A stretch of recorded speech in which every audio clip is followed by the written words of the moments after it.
Hello दोस्तों, कैसे हो आप सब। ठंड बहुत ज़्यादा है तो एकदम स्वेटर वटर पहन के आराम से बैठे हैं। और कल आपने अगर अंकुश की रोस्टिंग देखी होगी भाभी जी के खिलाफ तो आप लोगों को मज़ा आ गया होगा। अंकुश काफ़ी अच्छा रोस्ट करता है और थोड़े मजाकिया अंदाज में करता है तो बड़ी मज़ा आ जाती है। तो काफ़ी सारी सच्चाई उसने सामने लेके आया है। और जो सबसे बड़ी चीज़ हमको अगर नहीं समझ में आती, अगर आप लोगों को भी समझ में नहीं आती वो चीज़ तो मेरे साथ शेयर करिएगा कि जब सारे क्रिएटर उनके घर में जाते तो सबको हल्का हल्का पता चल रहा था कि सब ड्रामा कर रहे हैं। तो सारे ही क्रिएटर्स उनके ड्रामा में आ क्यों जाते थे। जैसे अंकुश के ही ड्रामे में सब लोग आ गए, सॉरी अंकुश मतलब भैया जी भाभी जी के ड्रामे में अंकुश ही आ गए। तो कैसे ये लोग सबके ड्रामे में आ जाते, ये चीज़ हमें अभी तक समझ में नहीं आ रही। जैसे अंकुश और अंकुश की वाइफ स्वाति दोनों ही भैया जी के घर गए, उनको समझ में आ गया था, हल्का ही आया हो भले लेकिन आ गया था कि भाभी जी नौटंकी कर रही हैं। और उनके कहे अनुसार भाभी जी कतई सीधी नहीं है, कतई सीधी नहीं है।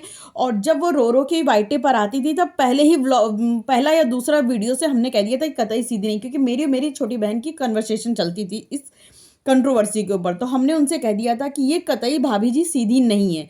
ये जो मतलब ऐसी कौन सी औरत है कि उसका हस्बैंड किसी और से ताल्लुक रख रहा है और आप 1.5-2 साल, कभी 1.5 साल कहती है, कभी 2.5 साल, कभी 3 साल का, और वो सह रहा है। ऐसी कौन सी औरत है दुनिया में, बहुत सीधी हल्के दिमाग की, बिल्कुल मोटी बुद्धि की कोई औरत बर्दाश्त नहीं करेगी कि उसका हस्बैंड किसी और औरत के ऊपर नज़र रख रहा है। और ये 2.5-3 साल बर्दाश्त करते नहीं। अच्छा, जब भैया जी ने, जगत भैया ने ये चीज़ खुल के सामने ला दी, जो टुचिन महाराज हैं, कि हमारा उनसे ऐसा था, संबंध था, अभी तक की तो उनके बड़े संबंध थे, लाल पीली पैंट भेजी जा रही थी। अब जब जगत दीदी ने इनका थोड़ा सा पेच टाइट किया तो इनके समझ में आ गया, नहीं नहीं हमने तो फेक किया था, फेक किया था, मतलब झूठे की हद खत्म है। सारी चैट दिखाया।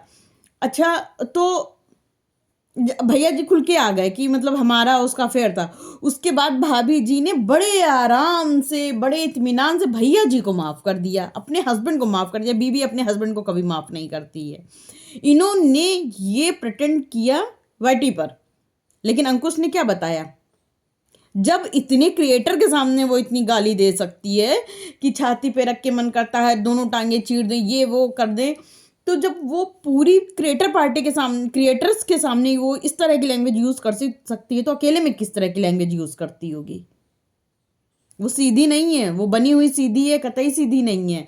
केवल पैसे छापने के लिए उसको भी पता है कि पैसे किस तरह से छापे जा सकते हैं।